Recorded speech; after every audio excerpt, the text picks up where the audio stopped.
S. இன்னைக்கு நம்ம எத பத்தி பேச போறோம் தெரியுமா உங்களுக்கு? யாருக்காவது டாபிக் என்னன்னு தெரியுமா?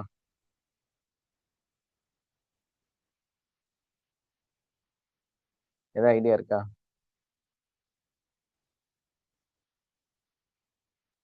கவலைகளை படுத்துகிறதுன்னு போட்டிருந்தது.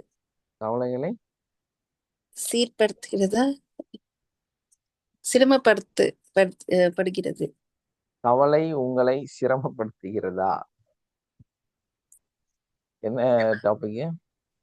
கவலை உங்களை சிரமப்படுத்துகிறதா அப்படிங்கிறது தான் டாபிக். ஏன்னா நமக்கு இருக்கக்கூடிய கவலைகள் வந்து நம்மள என்ன பண்ணுது? ஆன்சைட்டி இல்லையா? நமக்குள்ள ஏற்படக்கூடிய ஒரு விதமான பதட்டம், கவலை, துக்கம் இதெல்லாம் வந்து கடுமையா உங்கள வந்து பாதிக்குதா? அப்படிங்கிறது தான் நம்ம இன்னைக்கு டாபிக்கா பேசணும்.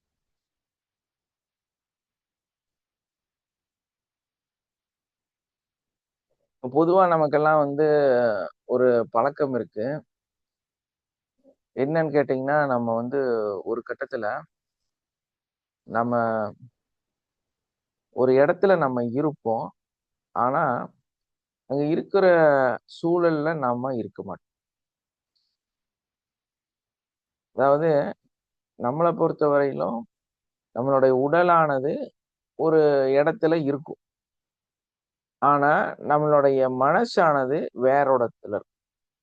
ஸோ நமக்கு ஏதாவது ஒரு நல்ல விஷயம் அவங்க சொல்லிட்டு இருந்தா கூட, அங்க நிகழ்ந்துட்டு இருந்தா கூட நமக்குனால அத வந்து என்னன்னு கவனிக்க முடியாது.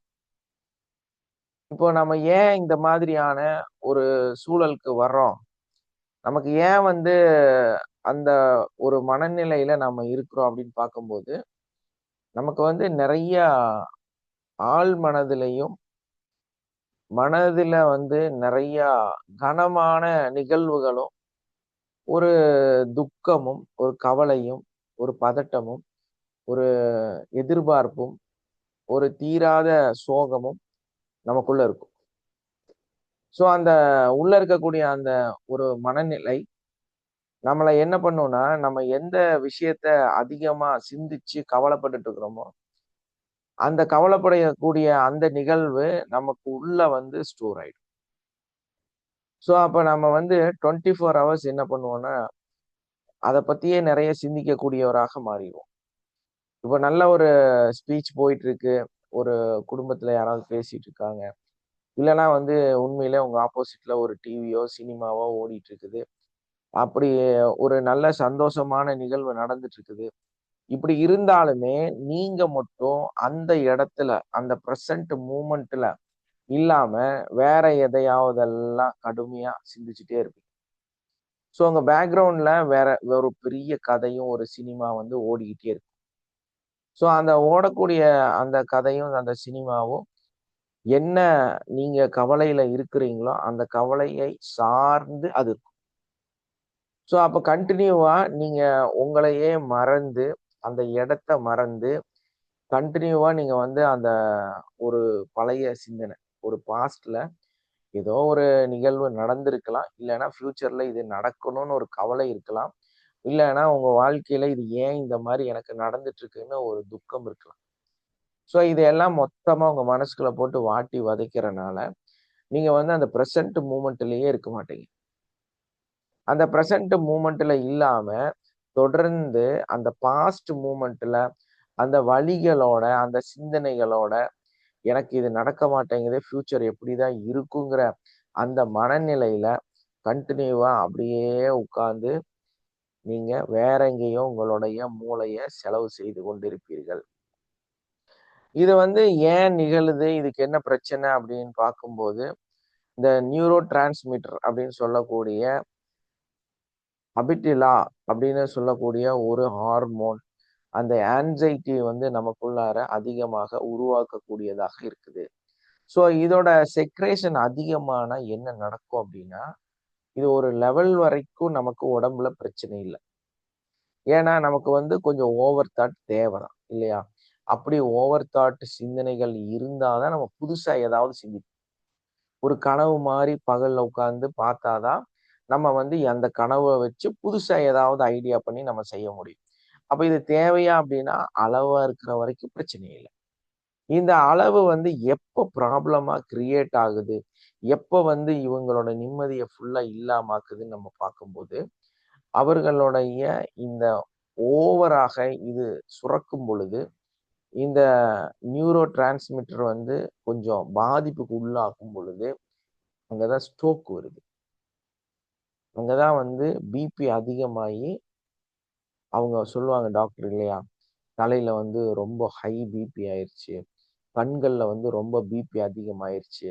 அதனால அவரோட பார்வையே போயிருச்சு. அவரோட ஒரு சைடு ஃபுல்லா விளங்காம போயிருச்சு. அவரோட வாய் வந்து கோணை ஆயிருச்சு. இப்படியெல்லாம் சொல்லுவாங்க. இல்லையா? இந்த பிரச்சனைக்கு எல்லாத்துக்கும் காரணம் என்னன்னா, நம்மளோட ஆழ் மனதுல இந்த மாதிரியான அதிகப்படியான சிந்தனைகள் வந்து தொடர்ந்து அதையே சிந்திச்சு, அதுக்குள்ளாரையே போயி, அது வந்து ஒரு பெரிய ஹேபிட் மாரி ஆயி, இவருக்கு வந்து ஆக்சுவலா வந்து ஸ்டார்ட்டிங்ல ஒரு ப்ராப்ளம் இருந்திருக்கும். அந்த பிரச்சனை வந்து இப்படியே மனச வந்து வாட்டி வதச்சுக்கிட்டு ஒரு ப்ராப்ளம் ஓடிட்டு இருந்திருக்கும். அத இப்படியே அவர் ஆலோசனை பண்ணி, ஆலோசனை பண்ணி, ஆலோசனை பண்ணி, அந்த பிரச்சனை சால்வ் ஆயிருக்கு. தீர்ந்துருச்சு. இவங்க வந்து யாரையாவது வரணும், பார்க்கணும், இல்ல ஒரு பிசினஸ் சரியாகணும், பணம் கிடைக்கணும், லோன் கிடைக்கணும். ஏதா ஒண்ணு இப்படி ஆலோசனை பண்ணி அது நடந்து முடிஞ்சிருக்கும். ஆனா, இவங்க அதுக்குள்ள இருந்து வரமாட்டாங்க. இப்பதான் என்ன நடக்குது அப்படின்னா, இந்த நியூரோ டிரான்ஸ்மிட்டர் வேலை செஞ்சு, அதுல பாதிப்பு ஏற்பட்டு, இவங்க இவங்கள அறியாமையே தொடர்ந்து இவங்க சிந்திக்க ஆரம்பிக்கிறாங்க. எதையோ ஒண்ணு புதுசா புடிச்சுக்குவாங்க. அந்த புதுசா ஒரு விஷயத்த புடிச்சு, அந்த விஷயம் இவங்களுக்கு தேவையா, தேவையில்லையாங்கிறதே அவங்களுக்கு தெரியாது. அந்த புது விஷயத்துக்காக கவலைப்பட ஆரம்பிப்பாங்க. இப்ப கவலைங்கிறது இவங்களுக்கு என்ன ஆயிருச்சு அப்படின்னா, மொத ஒரு உண்மை தன்மையில பிராக்டிகல் லைஃப்ல இருந்த ப்ராப்ளம். இப்ப என்னாச்சு, பிராக்டிகல் லைஃப் எல்லாம் தாண்டி, அவங்களுடைய ப்ராப்ளம் சால்வ் ஆனதுக்கு அப்புறமும், அது வந்து அவங்களுக்கு ஒரு சுகம் அளிக்கக்கூடிய, ஒரு விதமான சிந்தனைகள கொடுக்கக்கூடிய ஒரு செயலாக மாறி, அது அப்படியே வந்து கொஞ்ச காலத்துக்கு அப்புறம் ஒரு ஹேபிட்டா மாறி. இங்க தான் வந்து மென்டல் டிஸார்டர் அப்படின்னு சொல்லக்கூடிய ஒரு நோய் வந்து அவங்களுக்குள்ள உருவாகுது. அப்ப என்ன ஆகுதுன்னா, அடிக்ஷன் ஆயிட்டாங்க. அடிக்ஷன் வந்து அதுக்கு அடுத்த கட்டத்த நோக்கி பயணிக்க ஆரம்பிக்குது. அப்ப இவங்கள அறியாமையே சொன்னதே சொல்றது, பேசுனதே பேசுறது, பார்த்ததையே பார்க்கிறது, ஒரு இடத்துல உட்கார்ந்தா அப்படியே உட்கார்ந்துக்கிறது, ஸ்ட்ரக் ஆகுறது. நல்ல பிசினஸ்மேன். பயங்கரமா வியாபாரம் பண்ணக்கூடிய ஒரு அற்புதமான மனுஷன். ஆனா பிளாக் ஆயிருவாரு. அப்படியே நின்னுட்டே இருப்பாரு. இப்படியே பேசாமயே இருப்பாரு. ஒரு விஷயம் குடுத்தா, ரிப்பீட்டடா அத பத்தி நமக்கே வந்து சிலர் வந்து பேச ஆரம்பிச்சாங்கன்னா, என்னடா இவரு ஒரு சப்ஜெக்ட் சொல்லிட்டாரு. கட் பண்ணிட்டு திரும்ப லாஸ்ட்க்கே போயிருவாரு. திரும்ப அதே ரீஸ்டார்ட். அது ஏதோ ஒரு படத்துல கூட அவனுக்கு மறந்து போயிரும். அப்ப 2வது அவன் ஞாபகம் வந்துச்சுன்னா, ஸ்டார்ட்டிங்கா காலையில 6 மணிக்கு அப்படின்னு ஸ்டார்ட் பண்ணுவான். திரும்ப 2 மணி ஆயிரும். 2 மணி வரை கதை சொல்லிருவான். அப்புறம் மறந்துரும்.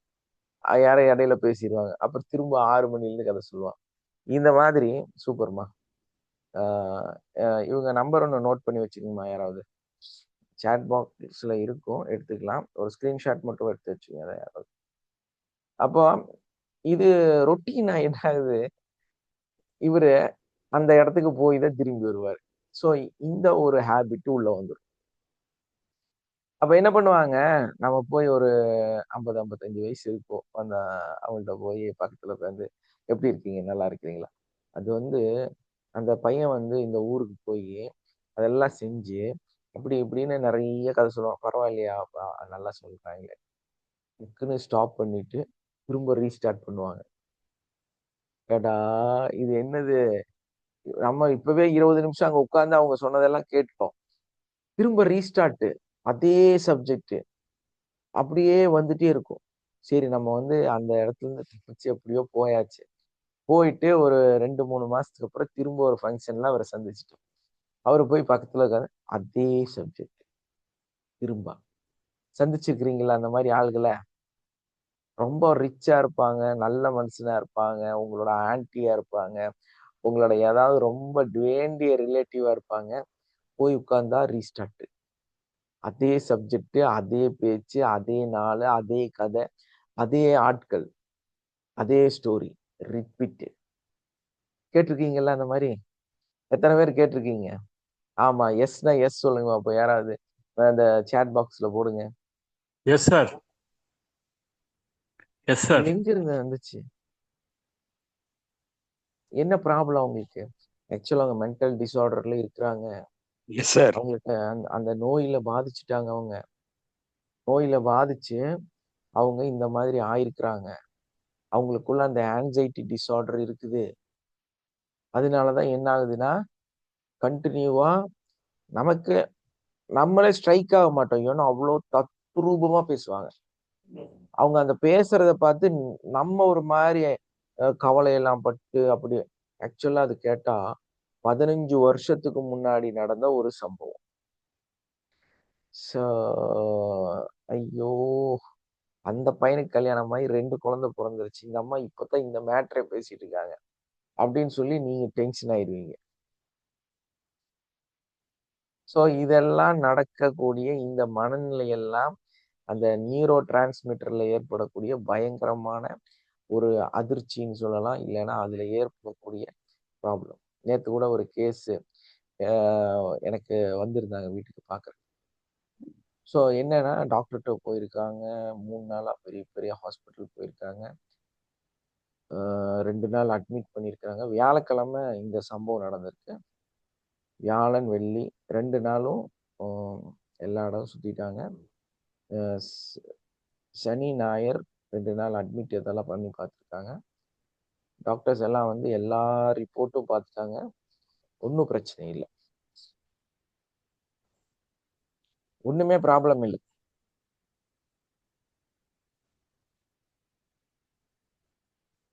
ஒரே நிமிஷம்.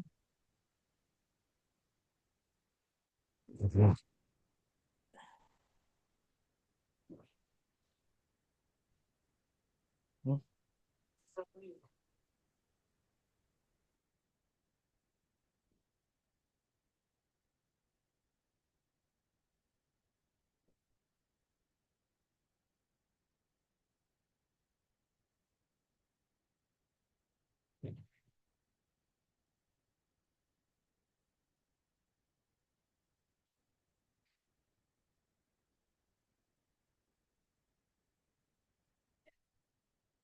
ஓகே.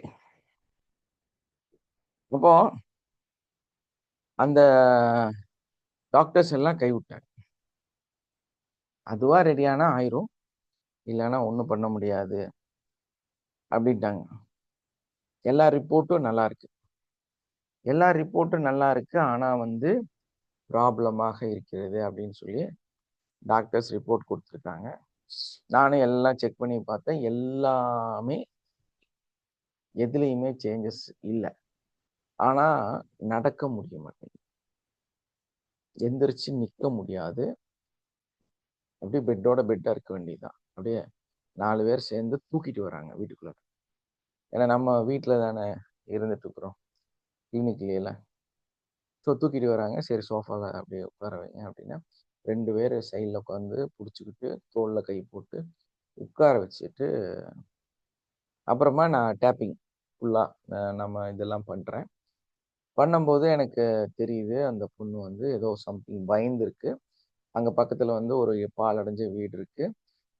அந்த அதெல்லாமே நான் பார்த்து சொன்னப்போ ஆமா நான் ஸ்கூலுக்கு போகும்போது அது வழியோட தான் முந்தா நேத்துக்கு அதாவது புதன்கிழமை நான் அதுல தான் போனேன் அப்படின்னு டீட்டெயிலும் பண்ணிருச்சு. ஸோ இப்போ பார்க்கும்போது என்ன அப்படின்னா அந்த நியூரோ டிரான்ஸ்மிட்டர் ப்ராப்ளம் அங்கதான் ப்ராப்ளம் ஆயிருக்குது. அது அந்த மனதில் ஏற்பட்ட ஒரு பயம், அந்த அச்சம், ஏதோ ஒரு சம்திங் தாம் பார்த்ததாகவும் அது தன்னை பக்கத்துல வந்ததாகவும் உணர்ந்திருக்கிறாங்க. ஸோ நம்ம அதை வந்து சரி பண்ணி கொடுத்துட்டோம். கம்ப்ளீட்டா கிளியர் பண்ணி அந்த பொண்ணுகிட்ட எப்படிமா இருக்கிற அப்படின்னு சொல்லிட்டு எந்திரிச்சு நடந்து போ அப்படின்னு சொன்னோன்னே கை காலை உதறிட்டு நடன்னு சொன்னோன்னே நடந்து போயிட்டேன். ஸோ நேற்று இந்த அதிசயம் நடந்துச்சு. எத்தனை டாக்டர், எத்தனை ஹாஸ்பிட்டல் எல்லாத்தையும் கடந்து நேற்று கியூர் பண்ணியிருக்கிறோம். ஸோ இந்த மாதிரி இந்த நியூரோ சிஸ்டம்ஸ், இந்த இந்த மன ரீதியாக இருக்கக்கூடிய பிரச்சனைகள், இதை வந்து கம்ப்ளீட்டா நம்ம கியூர் பண்ணக்கூடியவர்களாக கடவுள் நமக்கு இவ்வளவு பெரிய சிஸ்டத்தை கொடுத்துருக்கிறார். அதுக்கு ரொம்ப ரொம்ப நன்றி. அது கூட வந்து நம்ம இதுல பயணிச்சுட்டு இருக்கிறோம். ஸோ அதுக்கும் அந்த கடவுளுக்கு, அந்த பிரபஞ்ச சக்திக்கு நன்றி. நேற்று வந்து அந்த மாதிரி ஒரு கேஸ் வந்து கியூர் பண்ணோம். ஸோ அதோட தாக்கம் கூட எனக்கு இந்த கிளாஸ் என்னன்னா, இந்த மாதிரியான ஒரு ஸ்ட்ரெஸ் ரிலேட்டடா ஆன்சைட்டி மூலமாக, பதட்டம் மூலமாக, ஒரு அந்த அவங்களுக்கு ஏற்பட்ட அந்த மனநிலை காரணமாக இப்படி ஆயிட்டாங்க. பாத்தீங்களா? இது வந்து நம்ம எந்த விதத்திலையுமே கண்ட்ரோல் பண்ண முடியாது. இதை வந்து அப்படியே அந்த ஃப்ளோல விட்டுருந்தா அந்த பாவம் அந்த பொண்ணு அப்படியே ஒரு 15 வயசு பொண்ணு நடக்க முடியாம போயிருக்கு இல்லையா? டாக்டர்ஸ் அதான் சொல்றாங்க, இது என்னன்னு எங்களால கண்டுபிடிக்க முடியல, நீங்க வந்து நாங்க மெடிசன் கொடுத்துருக்குறோம், படுக்க வைங்கன்னு சொல்லியிருக்காங்க. ஸோ இவங்களும் அடுத்த டாக்டரு, அடுத்த ஹாஸ்பிட்டலு, இப்படி ஒரு 4 நாளா ஒருத்தரையா போய் பார்த்துட்டு இருக்கிறாங்க. எல்லாருமே வந்து சரியாகும், நீங்க வந்து மெடிசன் ட்ரை பண்ணுங்க அப்படின்னு சொல்லி ஒரு நாள் அட்மிட் பண்ணியும் பார்த்துருக்காங்க. எதுவுமே வேலைக்கு ஆகலை. ஸோ கடைசியாக வந்து தான் நம்மக்கிட்ட ஃபோன் பண்ணி கேட்டாங்க, இந்த மாதிரி ஒரு பிரச்சனை, என்ன பண்ணலாம், சரிப்படுத்த முடியுமா அப்படின்னு. வாங்க என்னன்னு பார்ப்போம் அப்படின்னு பார்த்து சரி பண்ணி கொடுத்தேன். எப்படிமா இருக்கிறேன்? நான் வரும்போது இருந்ததுக்கு இப்போ நல்லா இருக்கிறேன், நான் நடக்கிறேன், எனக்கு சரியாயிருச்சு, ரிலாக்ஸ் ஆயிட்டேன். ஓகே, அப்போ அம்மா கையிலேருந்து மேலேருந்து கையெடு, அவர் மேலேருந்து கையெடு, நட அப்படின்னப்போ நடந்து போயிடுச்சு. ஸோ ஓகே, கடவுள் கொடுத்த அந்த இதுக்காக நன்றி. அப்போ நமக்கு வந்து இந்த long time disorder, short acute disorder, இந்த அக்யூட் டிஸார்டர்லாம் இந்த மாதிரி வரும். அதே மாதிரி ஒரு பொண்ணுக்கு வந்து 2 கண்ணுமே போயிடுச்சு ஒரு நாள் பொண்ணு. ஸோ நம்மக்கிட்ட வராங்க, சார் இந்த மாதிரி நாங்களும் நிறைய டாக்டர்லாம் பார்த்துட்டோம், கண்ணெல்லாம் வந்து ஸ்கேன் பண்ணி பார்த்துட்டோம், ஒன்றும் இல்லைங்கிறாங்க, ஆனால் கண்ணு தெரிய மாட்டேங்குது, என்னன்னே தெரியல அப்படின்னாங்க. ஸோ நம்ம வந்து அதை என்ன ஏது நல்லா செக் பண்ணி பார்த்து டைம் எடுத்தது கொஞ்சம். அவங்க வந்து ஒரு 11 மணிக்கு வந்தாங்க, 4:30 மணி வரைக்கும் நம்ம வந்து இந்த சிஸ்டம் பண்ணோம். ஸோ அதுக்கப்புறம் அன்னைக்கே வந்து 4:30 மணிக்கு கண்ணு வந்துருச்சு. கண்ணு வந்து அவங்களுக்கு பார்வை வந்து அவங்க நல்லாயிட்டாங்க. ஸோ இது வந்து அங்கே நடந்துச்சு. ஸோ இந்த மாதிரி நம்ம பெரும் அற்புதமெல்லாம் கடவுள் மூலமாக அந்த பிரபஞ்ச சக்தியோட ஆசையோட அடுத்தடுத்து செஞ்சுட்டே தான் இருக்கிறோம். ஸோ இதுக்கெல்லாம் காரணம் என்னன்னா இதே தான், ஆன்சைட்டி. இதே தான் பதட்டமான மனநிலை, இந்த பிரெயின்ல ஏற்படக்கூடிய அதிகமான stress, long time stress, short time stress, acute disorder, அதாவது அக்யூட் அந்த நியூரோ சிஸ்டம் வந்து பாதிக்கப்படுறது, அந்த ஸ்பாட்னு ஏற்படக்கூடிய மனநிலை, இதெல்லாம் தான் வந்து கடுமையா பாதிக்குது. அப்போ இந்த ஸ்கூல்ல உட்காந்துட்டு நிறைய குழந்தைங்க அந்த ப்ரெசன்ட் மூமெண்ட்டை எல்லாம் அப்படியே முழுசா விட்டுட்டு கனவு காண்ற அந்த ஒரு அடிப்படையில இருப்பாங்க. கனவு நல்லதுதான், ஆனா இந்த மாதிரி கனவு காணும் போது மார்க்கே எடுக்க மாட்டேன், மார்க்கே வராது. என்ன காரணம் அப்படின்னா, அவன் கிளாஸ்ல உட்காந்துட்டு இருப்பான், உட்காந்து அப்படியே ஜாலியா இது வந்து இப்படி போனா எப்படி இருக்கும், அந்த ஃபிளைட் எப்படி இருக்கும், நம்ம போய் வந்து அந்த ரேஸ் கார் ஓட்டினா எப்படி இருக்கும்னு சொல்லி அதை பத்தி எல்லாம் சிந்திச்சு, அந்த ஃபுட்பாலை பத்தி, அப்புறம் வந்து கிரிக்கெட் மேட்சை பத்தி, பக்கத்து வீட்டு ஃப்ரெண்ட்ஸை பத்தி, இந்த மாதிரி எதையாவது எல்லாம் சிந்திச்சு அதுல மூழ்கி அதுல ஒரு சுகமான மனநிலையில அப்படியே அதை பத்தியே சிந்திச்சு, ஆனா கண்ணும் முகம் உடல் வந்து எங்க இருக்குன்னா கிளாஸ்ல போர்டை கவனிக்கிற மாதிரி இருக்கும். ஆனா அவன் வந்து வேற எங்கேயோ ஒரு வாழ்க்கையை வாழ்ந்துட்டு இருக்கான். இந்த மாதிரி இருக்கக்கூடிய குழந்தைங்க மார்க் எடுக்காம போறது, அவங்கதான் வந்து ரொம்பவுமே பாதிக்கப்பட்டு ரொம்ப கம்மி மார்க் எடுக்கக்கூடியவர்களாக மாறுறாங்க. ஸோ இந்த ஒரு சிஸ்டம் வந்து ஒரு பெரிய ஆபத்தான ஒண்ணுதான். இந்த கனவு காண்றது, இதை வந்து பாக்குறதுங்கிறது ஒரு பெரிய ஆபத்தான விஷயம்தான்.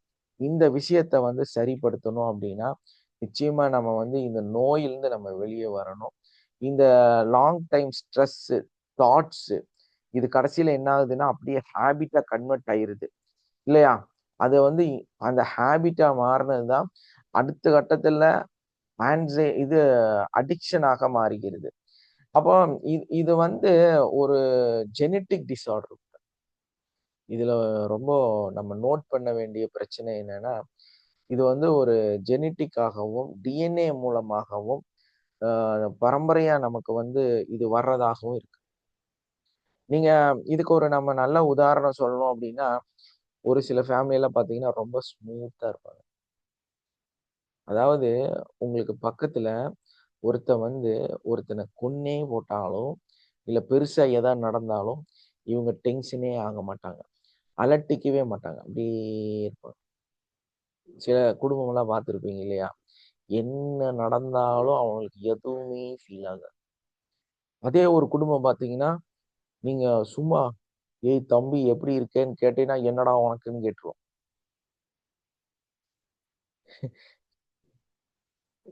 அவன்ட்ட பேசவே முடியாது. அவர் ரவுடி ஃபேமிலி.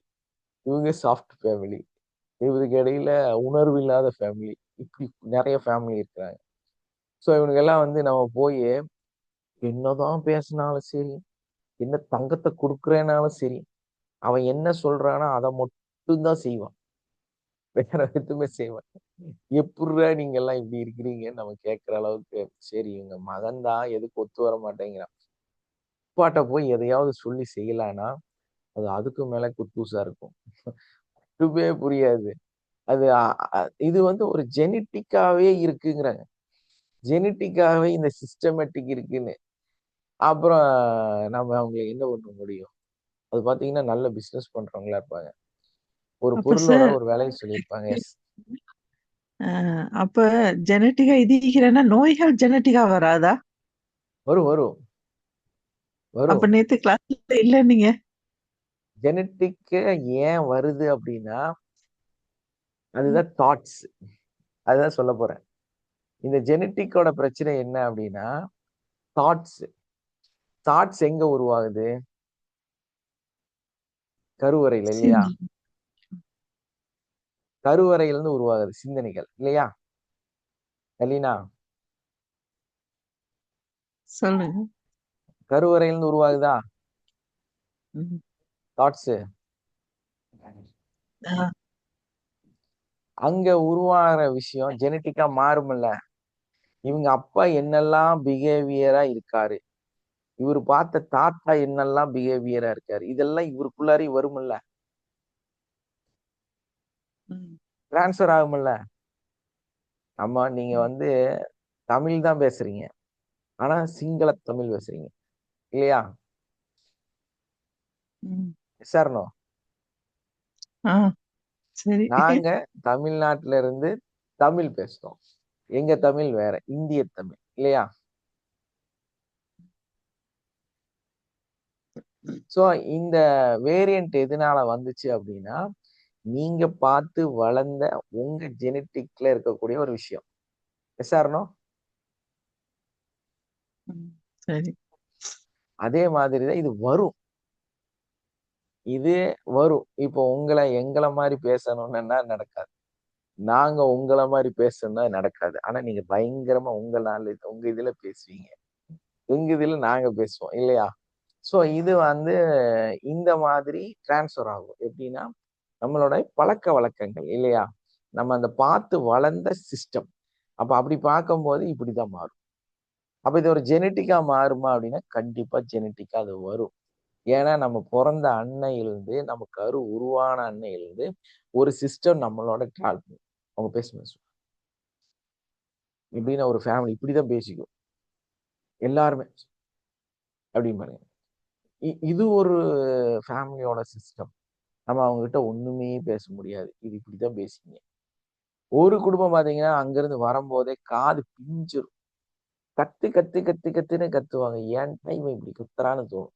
ஆனா ஒண்ணுமே இருக்காது. சும்மா தான் பேசிட்டு இருப்பாங்க. பையன் வேற சும்மா தான் பேசிட்டு இருப்பான். ஆனா நமக்கு நமக்கு தலைக்கு ஏறிரும். அந்த அளவுக்கு வந்து அவங்க அவ்வளோ ஹார்டா ஆ, ஊ, ஆ, ஊ, ஆ கத்திட்டு இருப்பாங்க. அந்த அந்த மாதிரி இருக்கிறாங்க. சோ இதெல்லாம் வந்து நம்மளோட அந்த பாரம்பரியமாக நம்மளோட பின்பற்றுதல், நம்மளோட வழக்க முறை, அந்த வளர்ப்போட முறை, இதை சார்ந்து வரும். ஸோ இதெல்லாம் வந்து அந்த நியூரோ டிரான்ஸ்மிட்டர்ல போய் தான் ஸ்டோர் ஆகுது. அங்க போய் தான் அந்த மூளையில தான் இதெல்லாம் வந்து பிரச்சனையா மாறுது. அப்போ அந்த ஸ்லோ ஃபேமிலி வந்து ஸ்லோவா இருப்பாங்க. அந்த ஃபியரா இருக்கக்கூடிய சில ஃபேமிலிஸ்ல அவங்களுக்கு வந்து எல்லாமே பயம். ஒண்ணுமே பண்ண முடியாது அவங்கள. இப்போ நம்ம வந்து ஒரு சாதாரண எஸ்ஐஆர் படிவம் வந்து ஃபில் பண்ணி கொடுக்கணுங்கிறது ஒரு சிஸ்டம். ஸோ இது நம்ம ஒரு பெரிய பிரச்சனையெல்லாம் ஒன்றும் இல்லை.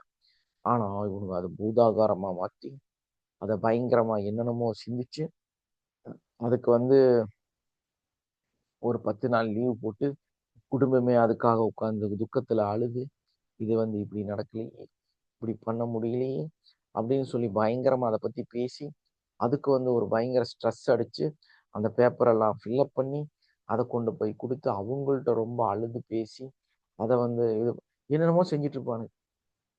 ஆனா இது ஒன்றும் இல்ல. இதெல்லாம் சிம்பிளா நடந்து போயிரும். நம்ம வந்து இல்லாத எடுத்துக்கலாம். அங்க இருக்கு, இங்க இருக்கு, நிறைய ஆப்ஷன் இருக்கு, எல்லாம் இருக்குது. ஆனா இவங்க பயங்கரமா ஒரு ஒரு அவங்க வந்து எல்லையில்லாத கவலையில் அப்படியே துக்கத்துல என்னென்னமோ பண்ணிட்டு இருப்பாங்க. சோ இந்த மாதிரி வந்து ஒரு மனநிலை இருக்கக்கூடியவர்கள் இருக்கத்தான் செய்யறாங்க. சோ இதெல்லாமே ஆன்சைட்டி தான். ஆனா இது அவங்களுக்கு புரியாது. நம்ம இப்படி பிஹேவ் பண்ணக்கூடாதுங்கிறது அவங்களுக்கு புரியல. ரொம்ப கஷ்டம் இல்லையா? நம்ம இந்த மாதிரி பிஹேவியர் நம்ம போல்டா இருக்கலாம். இது ஒரு விஷயம் இல்ல. இது இப்படி பண்ணா இன்னொரு வகையிலும் பண்ணி சரி பண்ணலாம். இதுக்கு இன்னும் ஆப்ஷன் நிறைய இருக்கு. இந்த புரிதலே இருக்காது. ஏன் தான் பயப்படுறாங்கிறதே அவனுக்கே தெரியாது. ஆனா பயந்துட்டே இருப்பான். எதையுமே செய்யவே மாட்டான். எதை செஞ்சாலும் அங்க வந்து ப்ரொகாஸ்டிகேஷன் ஒரு பயங்கர சோம்பேறித்தனத்தை கத்து வச்சிருப்பாங்க. அவங்கனால ஒரு விஷயத்த உடன் செய்வதுங்கிறதே இருக்காது. நீங்க எவ்வளோ பெரிய சப்ஜெக்ட போய் எவ்வளோ ஒரு பயங்கர நாளைக்கு எமர்ஜென்சிங்கிற விஷயத்த போய் சொன்னாலும் தண்ணிக்குள்ள போட்ட கதை தான். எந்த ரியாக்ஷனும் இருக்காது. நீங்க இங்க இருந்து பரபரப்பா வான்னு போவீங்க. அங்க கொண்டு போய் அந்த விஷயத்த சொன்னா ஒரு ரியாக்ஷனும் இருக்காது. ஸோ எஸ் பார்த்துக்கலாம் அப்படின்னு சொல்லி சிம்பிளா முடிச்சிருவாங்க. சரி அதைத்தான் சிம்பிளா முடிச்ச கதையை சீக்கிரமா முடிப்பாங்கன்னு பார்த்தா கண்டுக்கவே மாட்டாங்க. சிலர் இருக்கிறாங்க கொஞ்சி கொலாவி பயங்கரமா பேச மட்டும் செய்வாங்க.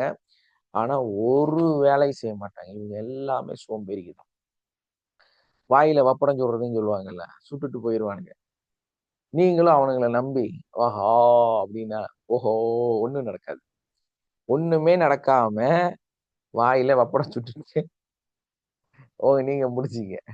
நாளைக்கு ஆகும், நாளான்னைக்கு ஆகும், இது ஆகும், அது ஆகும், ஒன்றும் நடக்காதுங்க. அது அப்படியே இருக்கும். கவலையே பட மாட்டேன். கவலையே இருக்காது அவங்களுக்கு. நீ எப்படி போனாலும் அவனுக்கு அதை பத்தி ஒரு ஃபீல் இல்லை. இந்த மாதிரியான குணங்கள் எல்லாமே வந்து இதை சார்ந்ததுதான். ஸோ நாம ஒரு ப்ரெசன்ட் மூமெண்ட்ல இது என்ன நடக்கணும்னு தெரிஞ்சு நம்ம செயல்படக்கூடியவர்களாகத்தான் இருக்கணுமே தவிர இந்த மாதிரி ஒரு விஷயத்த கேட்டுட்டு அது எந்த ஃபீலுமே இல்லாம நீங்க ரொம்ப எமர்ஜென்சியில் இருந்தாலும் அதை பத்தி கவலைப்படாம அவங்க என்ன செய்வாங்களோ அதை மட்டும் செய்வாங்க. அவங்களுக்கு என்ன புரிஞ்சு அவங்க மண்டையில ஏறி அவங்க அதுல தெளிவாய் அதுக்கப்புறம் வந்து அவங்கள்ட்ட ரிப்ளை பண்ணுவாங்க. சிலர்லாம் நீங்க பார்த்திருப்பீங்க. ஒரு விஷயம் வந்து அவ பயங்கரமான வாக்குவாதத்துல எல்லாம் பேசிட்டு எல்லாரும் போயிடுவாங்க. இந்த ஒரு ஆளு மட்டும் உட்கார்ந்து இப்படி கேட்டுட்டே இருப்பார். அவரு என்னன்னே விளங்கிருக்கு.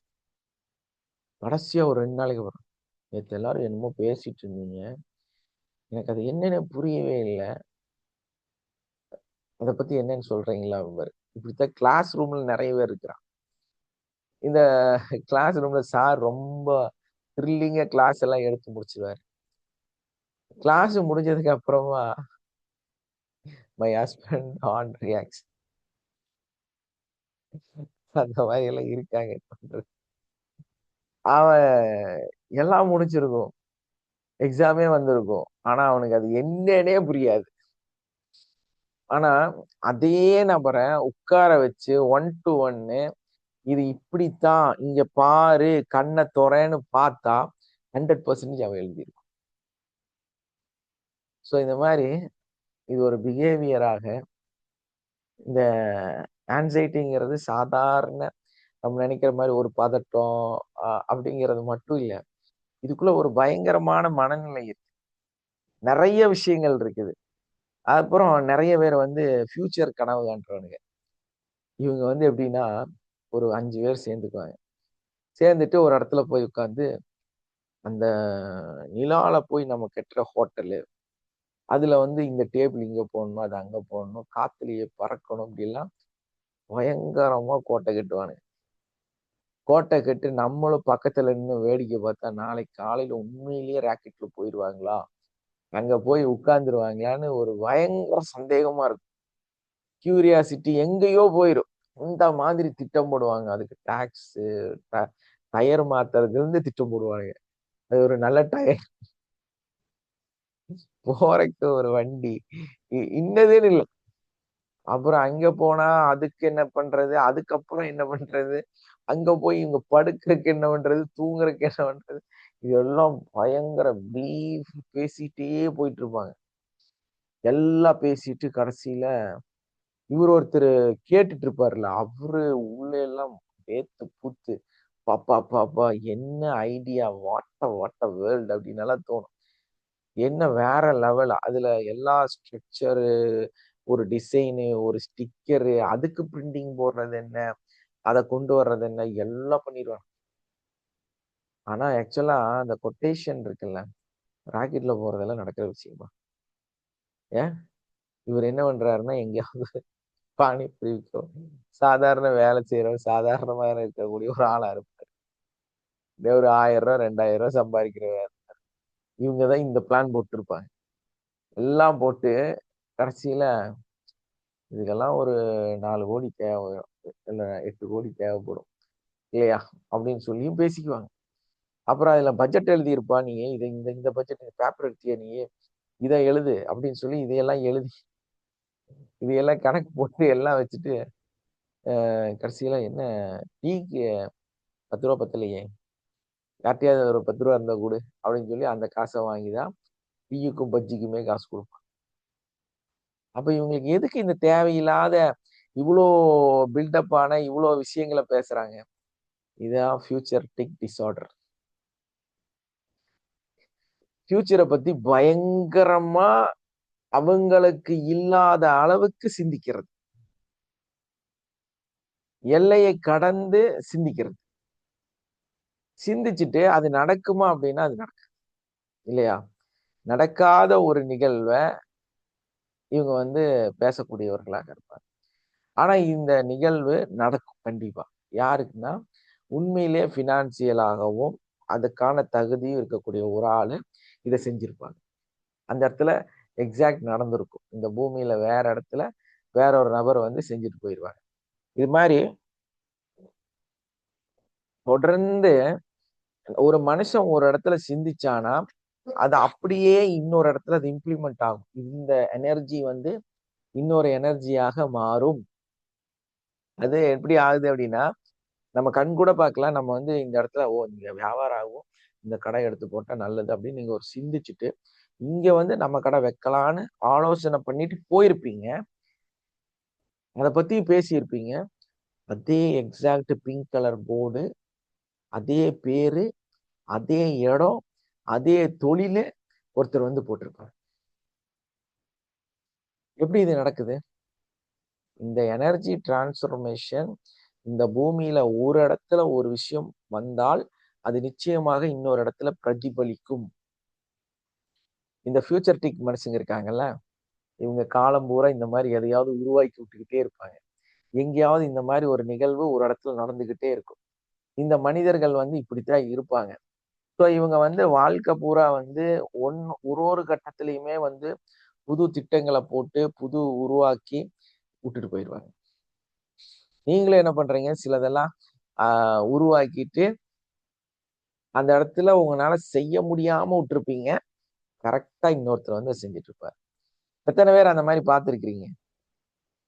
நான் அப்படிதான் சார் ஒரு கடையெல்லாம் பார்த்து ஐடியா பண்ணேன். பார்த்தா ஒரு 1.5 மாசத்துக்கு அப்புறம் வேற ஒருத்தவங்க அதே வேலையை செஞ்சுட்டு இருக்காங்க அதே இடத்துல.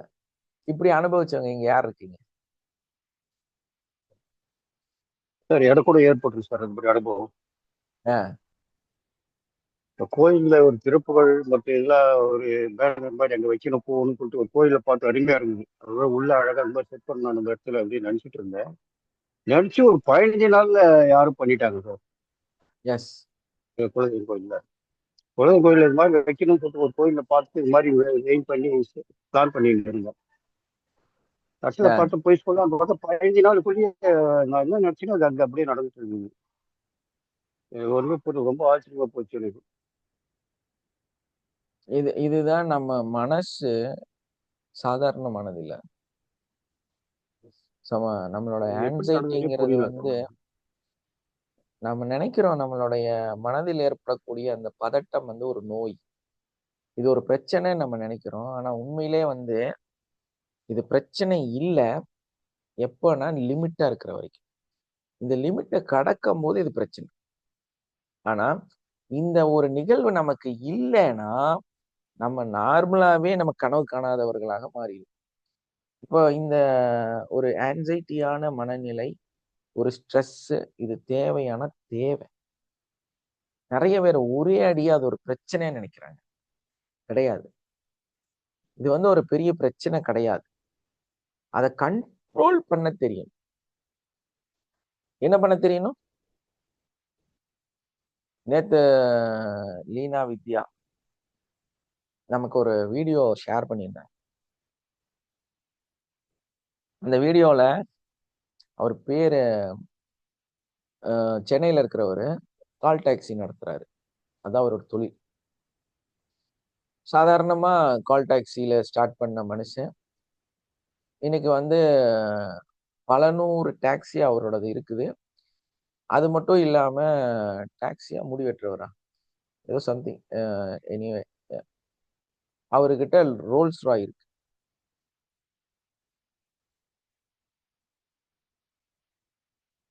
ஸோ அதுலயே வந்து கோஸ்ட், இன்னொரு எம்பரர் என்ன எஸ்மா. ஸோ அந்த ரெண்டுல ஒண்ணு வந்து 16 கோடி, ஒண்ணு வந்து 4 கோடி. இவர்கிட்ட இருக்கிறது 16 கோடி. ஆனா இவரை பார்த்து எல்லாரும் சொல்லுவாங்க இவர் ஒரு கஞ்ச பையன் அப்படின்னு சொல்லுவாங்களாமா. ஸோ அவரு வந்து தெளிவா சொல்றாரு, ஆமா நான் ஒரு கஞ்ச பையன் தான். எதனால அப்படின்னா இவருக்கு அந்த பணத்தை கையாள தெரியும். இன்னொருத்தருக்கு வந்து பணத்தை கையாள தெரியாது. கிடைச்சதை கண்ணா பின்னான்னு செலவு பண்ணுவார். அப்ப நம்ம கிட்ட வந்து ஒரு கோடி ரூபாய் இருக்குது அப்படின்னா 1 கோடி ரூபாய்க்காக நான் வந்து என்கிட்ட இருக்குன்ட்டு மற்றவங்களுக்கு தெரியணுங்கிறதுக்காக ஒரு பொருளை வந்து நம்ம செய்யக்கூடாது. அவர் என்ன சொல்றாருன்னா, எனக்கு வந்து கோஸ்ட் வேணுமா இது வேணுமான்னு கேட்டா என்கிட்ட பணம் இருக்கு, நான் 16ல எடுத்து நான் மற்றவங்களுக்கு காமிக்கணுங்கிறதுக்காக எனக்கு 1 கோடியை வச்சுக்கிட்டு 4 கோடிக்கான கோஸ்டை எடுக்கக்கூடாது. ஏன்னா அது வந்து அந்த பணத்தோட மூலியமும் பணத்தை பற்றிய அறிவும் கையாளும் முறையும் எனக்கு தெரியலங்கிறதான் பிரச்சனை. அப்போ உங்களுக்கு ரோல்ஸ் ராயே வேண்டியதில்லை. நீங்க பேசாம என்ன எடுக்கலாம்? உங்களுக்கு ஒரு 70 லட்சத்துக்கும் 80 லட்சத்துக்கும் ஒரு ஃபார்ச்சுனரோ இல்லைன்னா வந்து வேற மாதிரி பிஎம்டபிள்யூ அந்த மாதிரி ஏதாவது போய் பென்ஸோ அந்த மாதிரி எதுலையாவது ஒரு நல்ல மாடல் எடுத்து. ஸோ இந்த மற்ற மனிதர்களுக்காக காண்பிக்கிறதுக்காக நான் வாழலை, ஆனா இன்னைக்கு இவ்வளோ பெரிய உச்சத்தை அடைஞ்சிருக்கிறேன், நான் வந்து கருப்பா இருக்கிறேன், ஸ்லிம்மா இருக்கிறேன், என்ன பார்த்தா கோடீஸ்வரன் எவனும் சொல்ல மாட்டா, என்ன நம்ப மாட்டா, ஏன்னா நான் அந்த மாதிரி இருக்கிறேன், சப்பியா இல்லை. ஸோ நான் இத்தனை கோடிக்கு அதிபதினு சொன்னாலும் யாரும் என்ன நம்ப மாட்டாங்க. உங்ககிட்ட இருக்கிறதுக்கு வாய்ப்பு இல்லைன்னு தான் சொல்லுவாங்க. ஆனா நான் என்கிட்ட எல்லா விஷயமும் இருக்குது. ஸோ இதுல என்ன நமக்கு புரியுது அப்படின்னா, மக்களோட மனநிலைக்காக நம்ம வாழ்றது, மற்றவங்க நம்மளை பார்த்து என்ன நினைப்பாங்கங்கிறதுக்காக உங்களை நீங்க கஷ்டப்படுத்திக்கிறது, உங்களை வந்து அதுக்காக டியூன் பண்றது, அதுக்காக உங்களை கொண்டு போய் கஷ்டப்படுது. இதெல்லாம் தான் கவலை, இதெல்லாம் தான் பதட்டம், இதெல்லாம் தான் பிரச்சனை. புரியுதா உங்களுக்கு? ஸோ நம்ம இந்த மாதிரியான விஷயங்களை ஃபுல்லா தவிர்த்துட்டு, நம்ம யாரு, நம்ம என்ன, நம்ம என்ன மாதிரி இருக்கிறோம், நமக்கு என்ன தகுதிகளோட இருக்கிறோம், நம்ம இனி என்ன சிந்திக்கணும், நம்ம எப்படி சிந்திக்கணும், என்ன மாதிரி சிந்திக்கணும், இதையெல்லாம் ஒரு தெளிவான அடிப்படையில நம்ம வந்து இருந்தோம்னா நம்ம எல்லாமே சக்சஸ் பண்ண முடியும். இதையெல்லாம் முழுசா ஒரு தெளிவா ஒரு புரியிற மாதிரி எடுக்கிறத நம்மளோட இஎஃப்டிங்கிற எமோஷனல் ஃப்ரீடம் டெக்னிக்.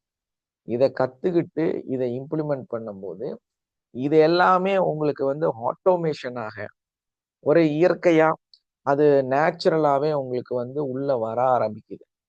அது இல்லாம நம்மளுடைய வகுப்புகள் தொடர்ந்து 365 நாளும் உங்களுக்கு வந்து ஒரு விஷயத்தை பத்தி பேசிட்டே இருக்கிறனால அப்படியே அதை கேட்டு கேட்டு கேட்டு நீங்க உங்களோட வாழ்க்கையை முழுசா மாத்திடலாம். கொஞ்சம் கொஞ்சமா தான் மாற்ற முடியும். ஸ்டெப் பை ஸ்டெப் தான் நடக்கும் இல்லையா?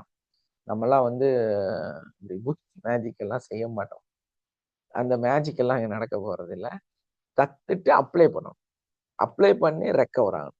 ரெக்கவர் ஆகி அதுல இருந்து நீங்க வந்து லைஃப் ஸ்டைலுக்கு போகணும். இதுதான் நம்மளோட சிஸ்டம். ஸோ அந்த அந்த மாதிரியான படிப்படியா ஒன்னொன்னா சொல்லி கொடுத்து இன்னைக்கு வந்து இங்க எத்தனையோ பேர் வந்து அவங்க வாழ்க்கையை மாத்திருக்கிறீங்க. அந்த மாதிரி உங்க வாழ்க்கையை மாத்தின ஒரு நபர் யாராவது ஒருத்தர் 2 பேர் மைக் ஆன் பண்ணி இந்த கிளாஸ் என்ன கொடுத்தது, இந்த கிளாஸ் எப்படி இருந்ததுங்கிறத பத்தி பேசுங்க. யாராவது மைக் ஆன் பண்ணுங்க.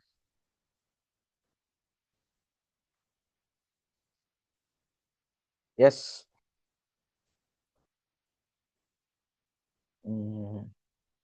எனக்கு இன்னைக்கு கேமரா ஃப்ரண்ட்ல இருக்கிறதுனால சிஸ்டம் பார்க்கறது கொஞ்சம் மறைக்குது, இல்லைன்னா நல்லா தெரியும். Good morning sir. எஸ்மா, எப்படி இருக்கீங்க? நல்லா இருக்கேன் சார். சூப்பர் சூப்பர், சொல்லுங்க. சார் இப்போ இன்னைக்கு சொன்னதுக்கு நிறைய பாயிண்ட் வந்து எனக்கு ஏத்த மாதிரி இருந்தது சார். ஏன் நிறைய விஷயங்கள் ஆங்ஸைட்டி அதெல்லாம் பெரிய குறையா வந்து நம்ம ப்ராப்ளமா அப்படிலாம் நினச்சிட்டு இருந்தோம். எஸ் ஸோ அது அது எல்லாமே வந்து அண்டர்ஸ்டாண்ட் பண்ணிக்கிட்டா அதுலேருந்து எப்படி வெளியே வந்துடலாம்னு நம்ம வந்து கற்றுக்கலாம் அப்படின்றது ஒரு கான்செப்ட் புரிஞ்சுது சார். எஸ் இந்த விஷயம் நம்மக்கிட்ட இருக்குன்னு தெரிஞ்சுக்கிட்டா அதுலேருந்து எப்படி ஹேண்டில் பண்ணி வெளியே வந்துடலாம் அப்படின்னு ஒரு செல்ஃப் அண்டர்ஸ்டாண்டிங் வந்துச்சு சார் இன்னைக்கு புதுசாக கற்றுக்கிட்டது. Yes and day to day வந்து நம்ம செல்ஃப் அஃபர்மேஷன் கொடுக்கும் போதும் கிராட்டிடியூட் கொடுக்கும் போதும் அந்த கிராட்டிடியூட் கொடுக்கறதுலே நிறைய இம்ப்ரூவ்மெண்ட் எனக்கு வந்திருக்கு சார். டெய்லி எஸ் ஒரே விஷயத்த செய்யும் போது அதில் இம்ப்ரூவ்மெண்ட் வந்திருக்கிறது எனக்கு தெரியுது சார். ஒவ்வொரு விஷயமா டாஸ்காக ஆட் ஆகிருக்கிறது, இம்ப்ரூவ் ஆகிருக்கிறது, ரொம்ப ஹை இல்லைனாலும் ஒரு ஸ்டெப் நம்ம டுவர்ட்ஸ் எடுத்து வச்சுருக்கோம் அப்படின்ற கான்ஃபிடென்ட் வந்திருக்கு சார். எஸ் அண்ட் அதே மாதிரி பக்கத்தில் யாராச்சும் கஷ்டத்தில் இருக்காங்க, அவங்களுக்கு வந்து ஒரு நார்மல் பீப்புளாக கஷ்டப்படுறாங்க, கவலைப்படுறாங்க. நீங்கள் இன்னைக்கான டாபிக் வந்து என் கூட ஒரு கொலீக் இருக்காங்க. அவங்க வந்து எதனா ஒரு கவலையில் இருக்கிறத அதை வந்து அவங்க பழகிட்டாங்க. அது வந்து நிம்மதியாக இருக்குது, சுகமாக இருக்குது அப்படின்ற அந்த ஒரு கான்செப்ட்லேயே அவங்க வந்து இருந்தாங்க. அப்போ வந்து எதர் அவங்கள பற்றி நினச்சிப்பாங்க, இல்லைன்னா அவங்க டாக்டரை பற்றி இவங்க இப்படி இருக்காங்க அப்படி இருக்காங்கன்னு நினச்சி அமைதியாக இருக்கிறத வந்து அவங்க சுகமாக நினச்சிட்டு இருந்தாங்க. அப்போ நான் நேற்று சொன்னேன், இந்த மாதிரி நீங்கள் கவலைப்பட்டுட்டு இருந்தீங்கன்னா அந்த தாட்ஸ் வந்து உங்கள் டாக்டருக்கு கொஞ்சம் எஃபெக்ட் ஆகும், நீங்கள் அந்த மாதிரி இருக்காதீங்க, ஆக்டிவாக இருங்க அப்படின்னு சொன்னேன் சார். சூப்பர். ஸோ அந்த மாதிரி இருக்கும்போது அதுக்கப்புறம் அவங்க மாற்றிட்டு ஆக்டிவ் ஆனாங்க. நம்மளோட லிங்க் அனுப்பிச்சிருக்கேன் சார் அவங்களுக்கு சூப்பர்மா, இங்கே வாழ்த்துக்கள். அப்படின்னு. Thank you sir. எக்ஸலண்ட். அப்போ யாராச்சும் கஷ்டப்படும் போது நம்மக்கிட்ட ஒரு சின்ன விஷயம் இருக்கு, நம்ம சொல்லி புரிய வைக்கிற அளவுக்கு நம்ம இருக்கோம் அப்படின்ற ஒரு கான்ஃபிடென்ட் வருது சார். சூப்பர்மா, சூப்பர், வாழ்த்துக்கள். Thank you sir. இதுதான் விஷயமே, இதுதான் அந்த ரகசியமே, இதுதான் அந்த மாற்றம் அப்படிங்கிறது. ஸோ இது ஒருத்தருக்குள்ளாரையும் வரணும், சேஞ்சஸ் கொடுக்கணும், அவங்க லைஃப் சேஞ்சிங் மூமெண்ட் வந்து வரணும், நம்ம அடுத்தவங்களை கரெக்ஷன் பண்ணணும். ஸோ நேத்தே நான் சொன்னேன், உங்களோட கடமை 1000 மடங்கு அதிகமாக இருக்கு. இதை வந்து நீங்க எப்படியும் மற்ற நபர்களுக்கு கொண்டு போய் சேர்த்தணும். ஏன்னா நீங்க மட்டும் நல்லானா பத்தாது, நீங்க மட்டும் உங்க வாழ்க்கையை மாத்திக்கிட்டா பத்தாது. இந்த உலகத்துல இருக்கக்கூடிய எத்தனையோ கஷ்டப்படக்கூடிய மக்களோட வாழ்க்கையை மாத்தணும். அதுக்கான ஒரு சோல்ஜரா சரியான ஒரு இடத்துல நீங்க எல்லாம் இருக்கிறீங்க. ஸோ உங்களோட அந்த டியூட்டியை நீங்க கரெக்டா செய்யுங்க. நிறைய மனிதர்களோட வாழ்க்கையை மாத்தணுங்கிறதா நம்மளோட எண்ணமே. நான் கஷ்டப்பட்டேன், இன்னைக்கு நல்லாயிட்டேன். என்னோட கஷ்டம் மாதிரியே நிறைய மனிதர்கள் கஷ்டப்பட்டுட்டு இருக்கிறாங்க. ஸோ அவங்க வந்து இன்னைக்கு சரியாகணும். அதுக்கு வளர்ந்து நிக்கிற நம்ம தான் அவங்களுக்கு தோள் கொடுக்கணும். ஸோ அதுக்கு நீங்க வந்து சப்போர்ட் பண்ணுங்க. அவங்கள வந்து இங்க கொண்டு வர வைங்க. புரியாது, சொன்னா தெரியாது, நம்மளை நிராகரிப்பாங்க. ஆனா இதுக்குள்ள வந்ததுக்கு அப்புறம் சரியாயிருவாங்க. அதனால நிறைய மனிதர்கள்ட்ட இதை பத்தி பேசுங்க, வர சொல்லுங்க, ஜாயின் பண்ண சொல்லுங்க. உங்களோட கடமையை இந்த பூமியில கண்டிப்பா நீங்க செய்யக்கூடியவர்களாக இருப்பீங்கன்னு நம்புறோம். Okay, sir good morning sir. Very good morning. சொல்லுங்கம்மா. நீங்க இன்னைக்கு சொன்ன அது வந்து சில நேரங்கள் சில மனிதர்கள் மாதிரி நிறைய மனிதர்களை பத்தி இன்னைக்கு சொன்னீங்க சார். ரொம்ப இது மாதிரி நிறைய பார்த்தாச்சு சார், பார்த்துட்டே இருக்கோம் சார். வீட்லயே இருக்காங்க, வெளியிலயும் இருக்காங்க சார். ஆமா ஆமா. அப்படியே உக்காந்துட்டே இருப்பாங்க, என்ன சொன்னாலும் புரியாது சார். அது நீங்க சொல்ற மாதிரி எவ்வளவுதான் சொன்னாலும் தலைய மட்டும் ஆட்டுவாங்க, ஒண்ணுமே செய்ய மாட்டாங்க. அவங்க எல்லாம் எப்படி நீ எவ்வளவுதான் சொன்னாலுமே அவங்க புரியவே மாட்டேங்குது சார். நீங்க அது சொல்றதுக்கு நினைச்சு பார்த்தாலே எப்படி அப்படியே நிறைய மனிதர்களை நீங்க இது பண்ணிருக்கீங்கன்றது புரியுது சார். கண்டிப்பா இவங்களையெல்லாம் மாத்துறதுக்கான சிஸ்டத்தை நம்ம கத்துத்தரோம். ஸோ அதனால முடிஞ்ச வரைக்கும் இந்த மாதிரி மனிதர்களை இதுக்குள்ள கொண்டு வரக்கு முயற்சி பண்ணுங்க. யாராவது ஒருத்தர் நல்லாயிட்டு போறாங்க இல்லையா? ஆமா ஸோ சார். அதுக்கான முழு முயற்சியில முழு சப்போர்ட் வந்து கொடுங்க. ஓகே, அதே மாதிரி நம்மளோட இந்த மாதிரி பிரச்சனைகளை சால்வ் பண்றதுக்கு ஈஸி மெத்தட் இருக்குது. அது என்னன்னா, ஒரு பிரீத். நல்லா நம்ம வந்து டீப் பிரீத் பண்ணும்போது நம்மளோட இந்த மாதிரியான தவறான இந்த சிந்தனைகள் இரண்டாக உடையும்.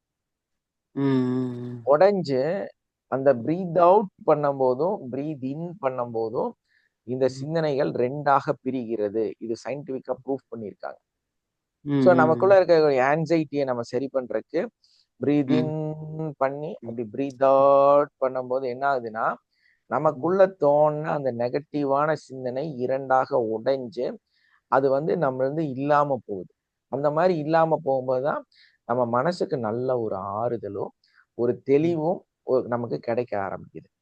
ஸோ இந்த நிகழ்வு வந்து ஒரு சயின்டிபிக்கான நிகழ்வு. ஸோ இந்த ஒரு சிஸ்டம் வந்து சயின்டிபிக்கா ப்ரூஃப் பண்ணப்பட்ட சிஸ்டம். ஸோ WHO அங்கீகரித்து பல நோய்களை குணப்படுத்தக்கூடிய ஒரு அற்புதமான கலை. ஸோ இதை வந்து நம்ம இம்ப்ளிமெண்ட் பண்ணி இந்த கிளாஸை கத்துக்கிற மூலமும் எல்லாத்தோட வாழ்க்கையுமே 100% மாற்ற முடியும். புரியுதுங்களா? அதனால நம்ம அதுக்கான நல்ல ஒரு போர் வீரர்களாக இந்த களத்துல இறங்கி ஒர்க் பண்ணுங்க. 100 பேத்துக்கு கொண்டு போய் சேர்த்துங்க. இந்த ஜென்மத்துல இல்லைனாலும் இன்னொரு ஜென்மத்துல இதோட பலன் கண்டிப்பா கிடைக்குங்க. நான் இதை ஸ்டார்ட் பண்ணிட்டு ஒண்ணுதான் நினைச்சேன். என்ன தெரியுமா? ஒரு குடும்பத்துல புருஷன் பொண்டாட்டிக்குள்ள பிரச்சனை, அது அவங்க கிச்சன்ல இல்லைன்னா பெட்ரூம்ல இருக்கு அந்த ப்ராப்ளம். இத நான் இந்த ஒரு வீடியோ மூலமா சரிப்படுத்துறேன். அப்படிங்கும்போது என்னோட பிறவி பலனை நான் அடைஞ்சதான் நினைக்கிறேன். ஒரு ஆளை திருத்துறதே பெரிய விஷயம். ஆமா, நம்ம இத்தனை 100 பேர்த்த திருத்திட்டு போகும்போது அந்த பலன் எனக்கு கிடைச்சதா நான் உணர்றேன், சந்தோஷப்படுறேன். அதையே நீங்களும் அனுபவிக்கணும், உங்களுக்கும் அது வரணும். ஸோ நீங்களும் அதை செய்யணும். நான் அதை தான் செஞ்சுட்டு இருக்கிறேன். ஸோ நீங்களும் அதுல வந்து அந்த முயற்சியில ஜாயின் ஆகணும். நிறைய நபர்களுக்கு இதை கொண்டு போகணும். உங்களை வாழ்த்துவாங்களே. இப்ப குமார் சார் இருக்கிறாரு, திருவண்ணாமலையில இருக்கிற நிறைய பேர் ஜாயின் பண்றதுக்கு அவர் ஒருத்தர் தான் காரணம். நிறைய நபர்கள் அவரு ஒருத்தரை தான் காமிச்சாரு. ஆனா இன்னைக்கு எத்தனை பேரோ அவருக்கு கீழே வந்துட்டாங்க. அவரோட குடும்ப வாழ்க்கையும் சரியாயிருச்சு. இன்னைக்கு எத்தனை பேரும் அவங்க குடும்பத்தை வாழ்த்திட்டு இருக்கிறாங்க. Yes or no sir? Thank you sir. Yes sir. உண்மைதாங்க எஸ் உண்மைதாங்க. சார். வாழ்க வளமுடன் சார். இன்னைக்கும் கூட நீங்க எடுத்த கிளாஸ்ல இருந்து ரொம்ப சூப்பரா எனக்கு அமைஞ்சதுன்னு வச்சுக்கல. என்னுடைய வாழ்க்கையை அப்படியே எடுத்து சொல்ற மாதிரி இருக்குதுங்க. எஸ் இல்ல நம்ம என்னையோடு கேட்டுட்டு இருப்போம், நம்ம எங்கேயோ இருப்போங்க. அந்த மாதிரிதான் கிளாஸ் ஆமா போயிட்டு இருக்கோம். ஆமா. ஸோ இன்னைக்கு அதுதான் அது உங்களுக்கும் அந்த பிளெஸ்ஸிங்ஸ் வேணும். அந்த இது வேணும்னா நம்ம தான் இறங்கணும் களத்துல, வேற வழியே இல்லை. நம்ம இறங்கி தான் நம்ம அந்த வேலையை செய்யணும்.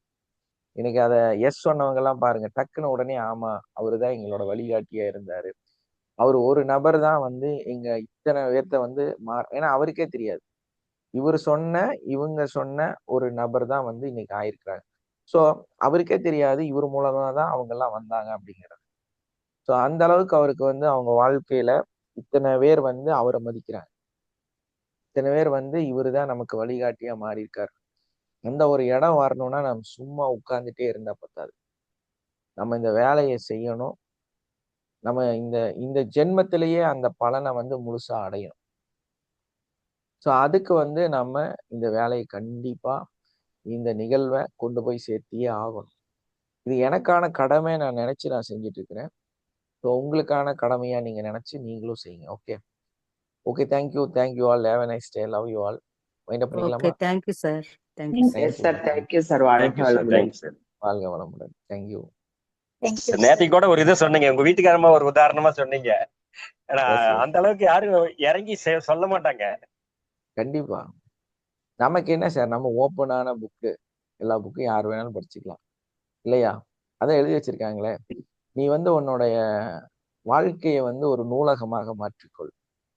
அந்த நூலகம் வந்து பங்கி பெருகி பலரோட பலனாக மாறிடும் அப்படின்னு. ஸோ நம்ம ஒரு வயசு வரைக்கும் நம்ம வாழ்ந்திருக்கிறோம் அப்படின்னா நமக்கு கிடைத்த அறிவு எல்லாமே ஒரு மிகப்பெரிய நூலகம். இதை வந்து நம்ம அழிக்காம மக்களுக்கு வந்து அதை கொடுக்கறனால நம்மளோட அறிவு, நம்மளோட நாலேஜ் வரக்கூடிய சந்ததிக்கு வந்து மிகப்பெரிய சப்போர்ட்டா இருக்கும். ஸோ அப்போ எப்பவுமே திறந்த மனதோடு நம்ம வந்து அந்த ஒரு மனநிலையோட நிச்சயமா வாழும்.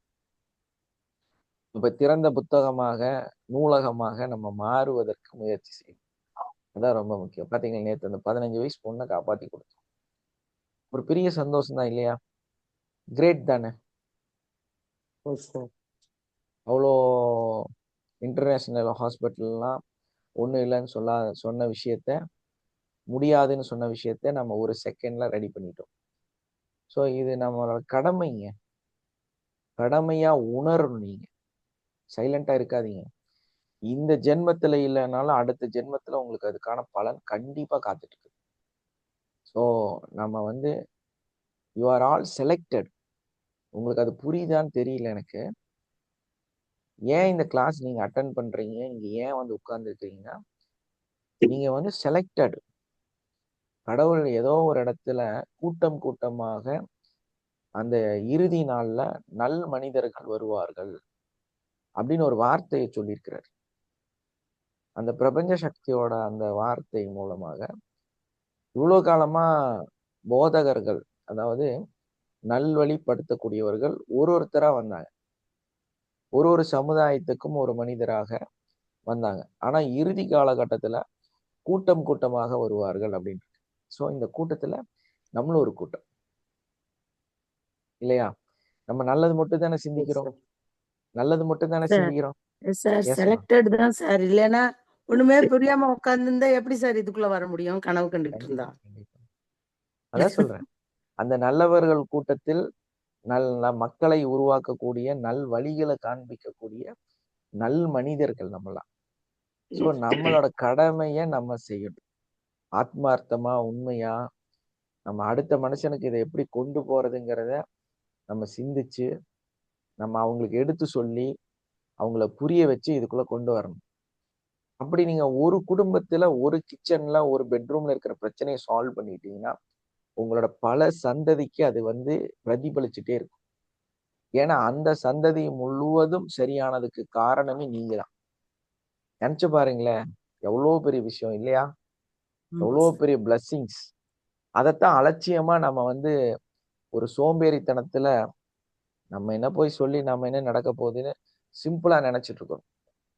ஸோ அதை சிம்பிளா நினைக்காதீங்க. இது உங்களுக்கு கொடுக்கப்பட்ட மிகப்பெரிய அற்புதமான ஒரு கடமை. இந்த பூமியில நம்ம பிறந்ததுக்கான கடமை. அது கண்டிப்பா செய்யணும். ஆனா உமாகுமாருக்கு நம்ம தான் அந்த இது கிடைக்குங்க. கண்டிப்பா சார், கண்டிப்பா. நம்ம அதுக்கான முயற்சி மட்டும் செஞ்சா போதும். அது அதுவா வந்துக்கும், அதுவா நடந்துக்கும். புரியுதுங்களா? சார் இந்த நம்ம கடமை செய்ய நம்ம வேண்டிய வீட்டுல சாதாரணமா குடும்பத்துல பண்ற கடமையோட இது பெரிய கடமை சார். இது கண்டிப்பா. ஒரு குடும்பத்தை இது பண்றது. ஆமா, நான் அப்படிதான் ஃபீல் ஆகுறேன். ஏன்னா சார் ஒரு 45 வயசு 44 வயசு ஒரு மனுஷன் ரோட்ல உட்கார்ந்து அழுதாதான் அதோட வலி என்னன்னு தெரியும். என்னோட வலிகள் வந்து இங்க தீர்ந்துருக்கு. என்னோட குருவை நான் கட்டி பிடிக்கும் போது எனக்கு அவர்கிட்ட ஒன்னே ஒண்ணுதான் சொல்லணும்னு தோணுச்சு. என்னோட வாழ்க்கையோட அந்த நாளோட அழுகையை நீங்க வந்து தொடச்சிட்டீங்க. அதுக்கு எத்தனை ஜென்மம் எடுத்தாலும் உங்களுக்கு நன்றி சொல்லியே ஆகணும். என்னை பொறுத்த வரையிலும் நீங்க வேற லெவல் சார். அதான் அவருக்கு வந்து என்னை அவ்வளவு பிடிக்க ஆரம்பிச்சிருச்சு. புரியுதுங்களா? என்னோட சவுண்டு கேட்டா போதும் என்னை கூப்பிட்டுருவாரு. அந்த மாதிரி நானும் அவரு இப்போ ஒரு சின்ன பாண்டிங்ல இருக்கிறோம். இந்த கடவுளோட அனுகிரகம் தான். என்னோட என்னோட முயற்சிகள், என்னோட வளர்ச்சி எல்லாத்துலயும் அவரோட பெரிய பங்கு இருக்கு. அது மாதிரி நாம வந்து அந்த எல்லாமே நமக்கு நம்ம ஸ்ட்ரிக்டா இருக்கும் போது ஒரு மனுஷன் வந்து நம்மளை காப்பாத்தி கொடுத்த அந்த இடம் வந்து வேற மாதிரி. ஸோ அந்த இடத்துக்கு நீங்க எல்லாம் வரணும். நீங்க எல்லாருமே வந்து அந்த வேலையை செய்யணும். நான் இன்னைக்கு அதை செஞ்சுட்டு இருக்கிறேன். அதே மாதிரி எல்லாரும் இணைந்து அந்த வேலையை செஞ்சு கண்டிப்பா உங்க குடும்பத்துல நிறைய பேர் இருப்பாங்க. நீங்க சொன்னா கேட்கக்கூடிய, புரியக்கூடிய, எடுத்து சொல்லக்கூடிய நபர்கள் இருப்பாங்க. அவங்கள்ட்ட எல்லாம் சொல்லி மாத்துங்க, சேர்த்துங்க. அதுக்கு மகாலட்சுமியை காண்டாக்ட் பண்ணுங்க, நம்பர் கொடுங்க, அவங்க பேசுவாங்க, உங்களுக்கு ஹெல்ப் பண்ணி கொடுப்பாங்க. உமா அவங்கள காண்டாக்ட் பண்ணுங்க, வேணா குமார் சாரையே காண்டாக்ட் பண்ணுங்க. அவங்க வந்து உங்களுக்கெல்லாம் ஹெல்ப் பண்ணுவாங்க. ஹெல்ப் பண்ணி கண்டிப்பா இதுல ஜாயின் பண்றதுக்கு சப்போர்ட் பண்ணுவாங்க. ஓகே, குமார் சாரையும் நம்மளோட ஒரு கோர்ஸ் கவுன்சிலர்லாம் மாத்திரலாம் நினைக்கிறேன். ஏன்னா நம்மளோட ஏடிசி அட்வான்ஸ் அட்டன் பண்ணதுக்கு அப்புறம் சாரோட பேச்சு, அவரோட பார்வை, பழக்கம் எல்லாமே 100% மாறிடுச்சு. தெரியுமா உங்களுக்கு எல்லாம்?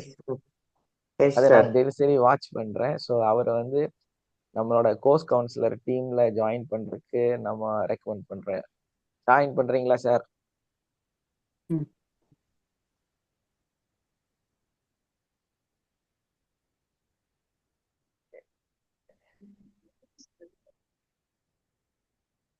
சார் மியூட் ஓபன் பண்ணிட்டு பேசுங்க.